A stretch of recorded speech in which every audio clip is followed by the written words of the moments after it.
guests. We are now joined by Dr. Hemant Deshmukh, the Dean of KEM Hospital, and Dr. Abhay Shukla, who is National Co-Convener of the Jan Swasthya Abhiyan. I'd like to bring in both our guests. Thank you for your time, sir.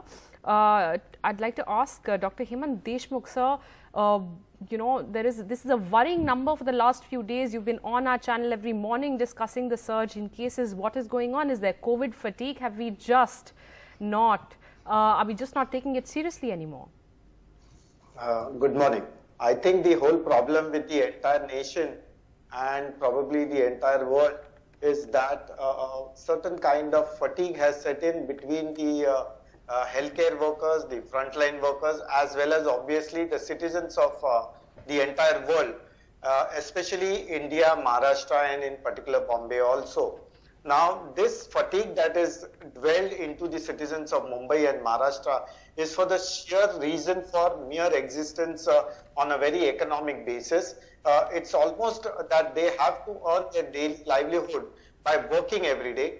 So naturally, the commute between the workplace as well as the resident increases too much. There is a lot of cross connection and cross traveling which happens into the entire city of Mumbai, which is more of a vertical nature. There are a lot of people who come to work in Bombay from the But Dr. Deshmukh, and we'd like to show our viewers the visuals from Maharashtra. If you see, we've been receiving visuals from the vegetable markets, the crowded places. COVID norms are not being followed. Do you think the government is going wrong anywhere? Maharashtra alone accounts for about 61-62% of the cases and 46% of the deaths in the last 24 hours. So isn't that a matter of concern that people are roaming around without a mask, not following COVID protocols? Yes, definitely. When you say that the vegetable markets or the mandis are open, so also the marriages are happening, the cinema halls are open, the restaurants are open. Though we need a kind of extreme measures to put at least not really 50% admission to a hotel, but at least 25% or maybe a definite something like a curfew is needed in the crowded places, especially the market areas, mandis, the cinema plexes, as well as the areas where there is a lot of congregation of the public, which happens all the time. Right. COVID appropriate behavior has gone for a toss, definitely. Right. In fact, I'd like to take that to Dr. Abhay Shukla. We've also been hearing a lot about new COVID strains. So how much of this new surge, this so-called second wave, how much of it can be attributed to the new strains, or is it just that we are not following COVID protocols? Which one is it? Yeah, so as of now, we do not have any concrete evidence that there is a major change in the strain which is responsible for the second wave. Rather, what we are seeing is basically that there was an accumulation of susceptible population which was not affected in the first wave. In the first wave in Pune, for example, it was primarily inner city areas, lower income areas like Bhawanipet and so on, which were primarily affected. Whereas middle class areas were relatively spared in the first wave. Now we are seeing in Pune that it is middle class areas, housing societies, Karve Nagar, Kothurud, Aund, these kind of areas which are seeing the much larger number of cases. Right, and we'd like to bring up those Pune visuals and the data from Pune for you.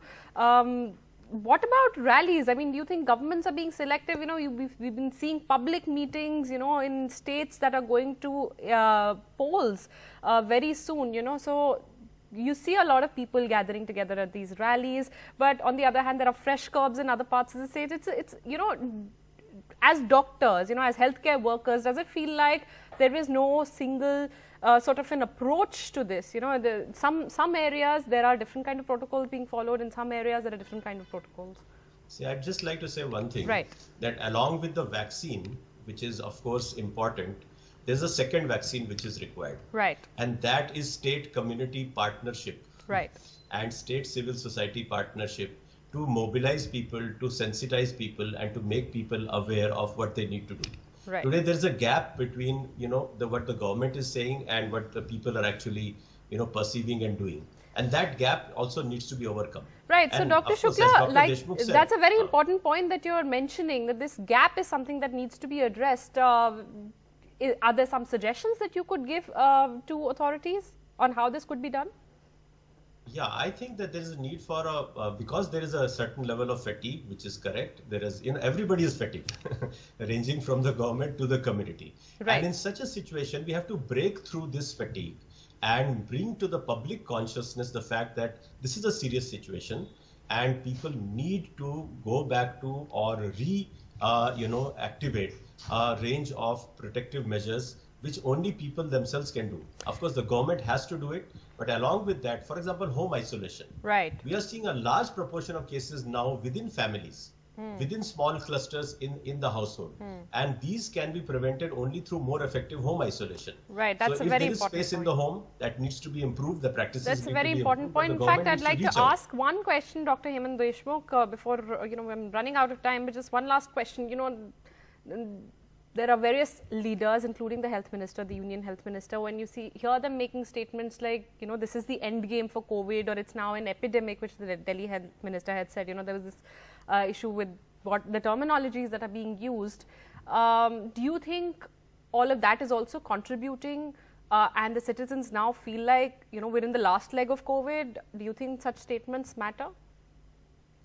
Really not, because what is happening right now is this pandemic is definitely not over. Right. When we say endemic, it means that the pandemic gets over, right, and few pockets of the regions are, surging cases. That is called as epidemic or endemic.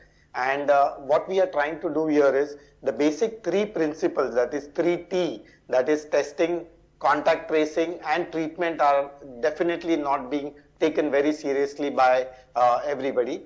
The people of India, rather the citizens of India, need to understand that this disease, though the virus is less virulent, but the transmissibility of the virus is very high. So we go back to the old school of hand sanitization, physical distancing, and obviously keeping a mask all the time on your faces. And this is to prevent the airborne transmission of the disease. Well, thank you very much, Dr. Deshmukh and Dr. Shukla, for your time this morning. And as both the doctors are reiterating, we have to go back to the basics, wear a mask, follow COVID protocols, hand sanitizing is key.